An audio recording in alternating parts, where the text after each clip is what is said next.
So I read an article that you read that you wrote, sorry, for the LA Times, where you said that the real threat of for example, the insurrection in January was not the fact that these people stormed the Capitol. It's it's what, in your opinion? Yeah, I think you're exactly right. And frankly, I am more worried now than I was in 2017 about where we're going. And yeah, I mean, the point I was making in that article is that January 6th is obviously pretty eye-catching, and it was terrible. But I mean, those people who stormed the Capitol are frankly basically clowns. They might be somewhat dangerous clowns in the sense that they could kill people. They could have killed a lot more people than they did.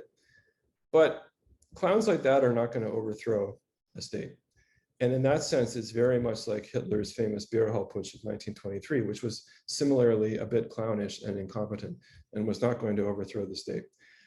But, and this is the worrying part, there is a worry here because a state can be overturned by people from inside, important elements of government, corroding the laws, corroding the norms, corroding what are sometimes called the guardrails of democracy, and transferring power bit by bit away from the people to themselves, basically.